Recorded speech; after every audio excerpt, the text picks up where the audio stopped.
Botala Info 16, Botala Info 16, Botala Info 16. C'est Evan Omboka. C'est Evan. Était fort makamna omona na Kongo. Oh, ya solo. Ah, oyebi ke bapandi biso sango biso totonga batu musale soka kotonga batu. Mais na yeba te. Est-ce que biso dato wanga na ke totonga kati? Jaja to wangana. Ah, to wangana pona nini parce que biso batonge ya Congo te mais ya monde. Ya monde entier. Ya na zuba seda sika. Eta na ba seda ngo ya. Ya yo yebite. Nini les oyebi tina nini grand pote pasteur munene ya mboka o Moïse Mbiye. Oyebi tina ni aganga ono de gege. Oh, tina nini ya. Ah, eza ne pona bongo ne. Danger. Oh, na ebagate. Eza ne pona bongo. Oh, na ebiso ke suka. Ya solo wana. Na CD belé. Oh, ngabla CD me fona te kiloba nini? Yo ebagate. Obite. Na ebite ni. Obite na nini? Mama tchala mona na meje 30 bakabwana. Bon, naza pas na idée te. Oh, ngana za na idée pe za la na yebi so le lokaka ya. Yo yebi secret. Na yebi secret très bien. Yo na ngai. Ya kana yebi yo. Loba.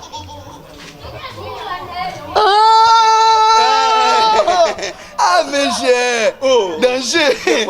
Ça ndé bongo. Bongo ya. Ah ya yo yebite. Na yebite. Ah na yebi so ke information oyo euti fresh. Batu bayelinga ngo bana sena na ngiringiri. Babi oyebite nini papi magenda faire basola sute. Babi poni. Oh ngana yebite. Nini sus. Longwa kuna yokosi. Vérité yango vérité on a eso na yango. On yebite. Na yebite. Yebite na nini jibe na papa chéri bakabwana Amida Sati. Na Amida, mama Amida. Mama Amida. Bakabwana. Oh, okosinga na yebi yango. Okosinga na yebi yango te. Oyebi yango te. Bakabwana pena. Ah bakabwana pwani. Oh.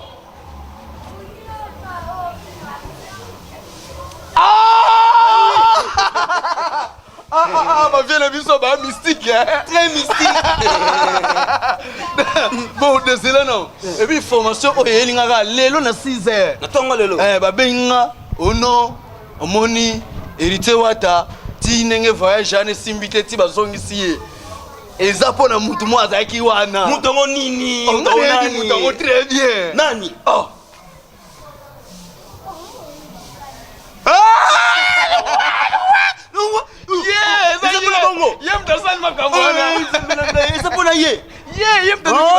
Bongo yebite. Na yebite. Yebite. Oyeponi ba komata balinga susu bana ba misa beta su musique na poto te. Oh wana tout le monde a yebi yango. Ngaza information sûr pena. Ya vrai nango. Ya vrai nango vient na ngai sebi ndomba sa partie à Suisse ya bisi ngai information sûr. Alobeni. Oh.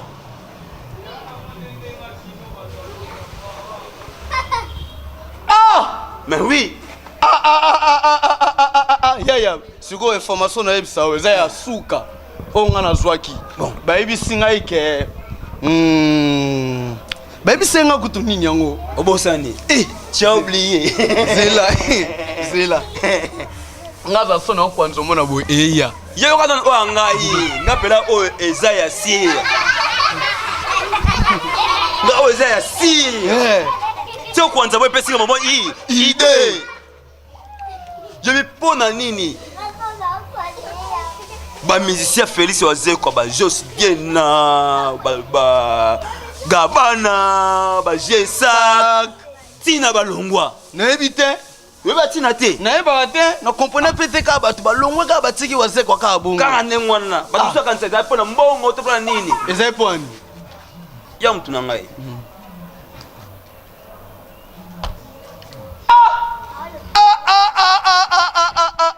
Eza pona bongo. Pona bongo baka. Ebi nga na yeba te. Ebi tina nga nini? Na otuna te ya loba. Webi nini? Wenge muzika BCBG 4x4. Tiba panzana pena secret pena nga ba oto benga nga ba yebisi nga. Oh. Ba vie opena bazaka l'époque wana bandoke ba repa ba wenge ba tout ça. Loba non. Ba lobi eza moko na bangwana zaki mboko makasi ya kabate. Oh. Nani wana ya? Nga na yebi ye. Loba mutongo. Il fait ça Il fait ça. Oh, information, c'est sûr. Ouais. K sur B, BCBG. Obi tiani ba mission JB so ba longwe. Parce la succès. Oh, yo yebi. Oh, je mange poussé ni JB ça longwa c'est le succès. Ah, na comprendre pas tout mon album banzembo akanda. Mais et c'est le succès.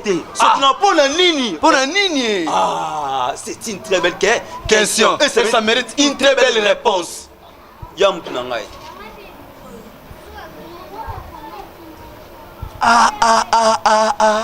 C'est que oyo mboka de Il y a des arts. oyo mboka deza oyo mboka deza terrain oyo mboka deza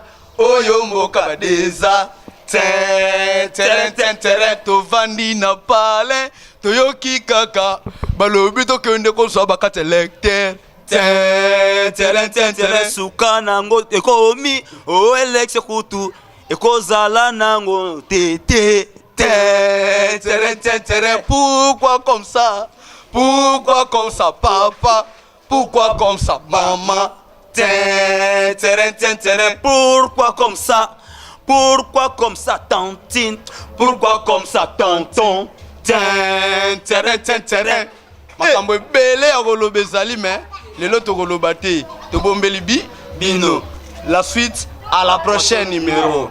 On vous aime au pluriel avec S à la fin. S à pamba te. S au pluriel avec S à la fin. Sous. S à pamba te. Au pluriel sous avec S à la fin. Sous. S à pamba te. Yamakasi. Makasi pe ya pamba te. Makasi. Au pluriel avec S à la fin. Bon, pour lelo to bandi a. Mais to suka ku. Kuna ta atata titata bou yo yongolo yo. La suite à la prochaine numéro. Mabanga pe to boaka. Tomosa di mabanga masa. On a oublié les cailloux. Une chose qu'on peut pas faire. On ne peut pas oublier de jeter les cailloux. Je salis. Ouais. Auprès de moi, loin des corps, c'est quoi? Près de nous. Ma boque Malbonèche, le planificateur. Job on PC, le costaud de Bruxelles. Sans oublier, Yemoko, Maman Irène Kalombo. Maman Mabondeli. Maman Losa Monezo Komaka, ta niveau n'engezo mata. Des fois, maman. Moto Moujali. Ouais. Comme la continue Zalaka, on a pendi carré Kazuna ordinateur portable la fongle petit tata. Bon, na moni moko sebi ndombasi. Mais c'est le boutin. Continue sous la moni mo. Zeka. Prêtre à mon corps.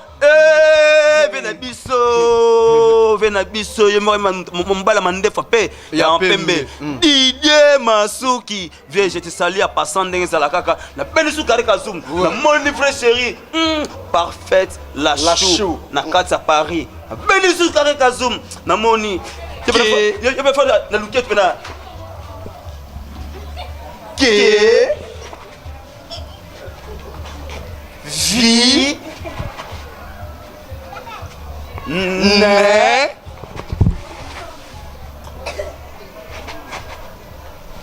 ka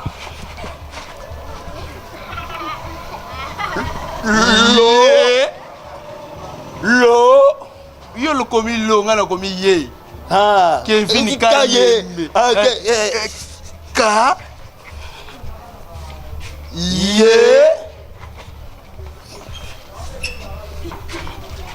mbe Kevin Kayembe mwana mukena ba mbongo na ye babika mariage notre kozala to beta tata bu boze belé au pluriel soto bito tanga bino lelo to sala 4 jours ya otanga bato mais on vous aime au plieur ouais linga ben tongo neza ka pona contact pesi numéro na biso toujours dans loketo plus 240 3 80 4 40 39 500 50 5 085 080 plus 243 080 80 4 40 39 500 55. Il y a des numéros. Plus 280 et plus 243 ndezala kaka code mboka ozo copain 85 41 22 547 85 41 22 547 wana so bengi oyamba biroti biso moko na Facebook betikaka tongyo ou bien Nasuba Basima ou bien Eric Mukendi. On est là. Yo, hein? Yo. Mais ne zappez pas Mikolo, tozana bino na info 16. Tozana bino pena. Yamakasi. Do soko lingo zo biso info 16. Otala info 16, o atala info 16 te. Mawen. Biso ta l'info 16. Esengwe. Biso na info 16 na biso. Isengwe. O atala info 16 te. Mawen. Biso ta l'info 16. Bisengwe. Bisengwe pas te. Yamakasi au pluriel avec S à la fin. Rebecca Dilendo. Babi journaliste c'est moko o kitoko ya vrai chéri tani moso kumisinza pesi merci nankolo. Oh Seigneur, aide-nous à tenir jusqu'au bout, même jusqu'au bout de souffle. Ce genre de beauté mérite d'être adoré, même d'être acclamé. Ouais. On acclame pour vrai Dilendo. Hello, I'm Shayla Fonsu, originally from Angola. I'm here to talk about the InfoSays website, which is an amazing that I would definitely recommend for you.